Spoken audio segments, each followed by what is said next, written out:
For today's video ay nagluto nga pala ako ng corn dog. Wow!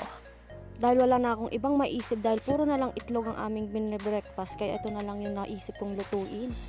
Saktong-sakto nga may natira pa kaming hotdog na isang araw kaya ito na lang yung lulutuin ko, corn dog.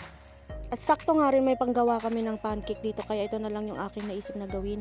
Nung isang araw ko pa nga to balak lutuin at ngayon ko nga lang nagawang gawin. At dahil kompleto nga naman yung mga rekado ko, yung panggawa nga nito kaya ginawa ko na nga rin. Bali 10 lang ata yung nagawa ko dito at nagtira na nga rin pala ako ng prinitong hotdog. At pagkatapos na maluto lahat ng breakfast namin na syempre kumain na nga kami. At dahil ngayon nga mag-o-open yung parlor ng aking tito ay dali-dali na nga kaming nagbihis at pumunta nga rin dito. Binilisan na lang na namin kumain at nagbihis para naman maabutan namin yung opening dito ng parlor. 5 minutes na nga lang ay magsisimula na nga yung opening ng parlor kaya naman bilisan na lang yung patakbo ng aming sasakyan. At sakto nga pagkarating nga namin dito ay sisimulan na nga lang, pinatatapos lang yung mga ginugupitan dun sa loob. Bali yan nga pala yung pangalan ng parlor. Hindi ko nga alam kung paano yung pagkakabigas at paano yung pagkakabasa nun dahil naman salita sa French yan. O sa mga taga-Asinganyans dyan o located yung kanilang parlor dito sa makakahilera ng mga parlor. Madali lang naman hanapin yung kanilang pwesto dahil lahat ng mga nandito ay hilera ng mga parlor. Bali hanapin nyo na lang yung pangalan ng friends, yun na yun. At dahil opening na nga yan, nilalagay na nga yung ribbon at may syempre hindi mawawala yung handaan at pa-balloons. Bago nga nila simulan yung blessing ay pinapatapos muna nila yung mga ginugupitan nila sa loob. At hindi mawawala yung kasama naming Ashu. At dahil naawa nga kaming iwan dahil wala nga man siyang kasama. After ng 1 minuto na pag-aantay, sinimulan na nga ni Pastor na magdasal. Pagkatapos magdasal ni Pastor sa labas, ay sinimulan na nga na ikat yung ribbon. Hindi ko nga naka-video na akala ko nga ay naka-play, hindi pala.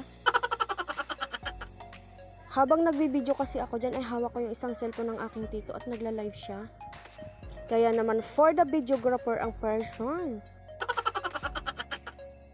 Bali, ang handa lang nila ay may pansit, may lechon na manok, at may Shanghai at puto, at may bilo-bilo. At syempre pagkatapos nga nila magdasal sa loob, ay syempre simulan na nga ni na auntie na magwaras ng barya na may kasamang barbagas. Ay bigas. Ito nga yung part na hindi mawawala sa mga blessing. At ito nga yung isang mga tradisyon ng mga Pilipino, yung magsaboy ng barya na kasamang bigas. At dahil videographer ang inyong ate, hindi na ako nakapulot. Sayang hana nakapidot supay ko mga pag-load, charis. At sakto nung araw na yan ay may nagtutugtog sa lahat ng mga pwesto. O diba na ay timing sa kanilang pa-blessing. May patugtog si Mayora, charis.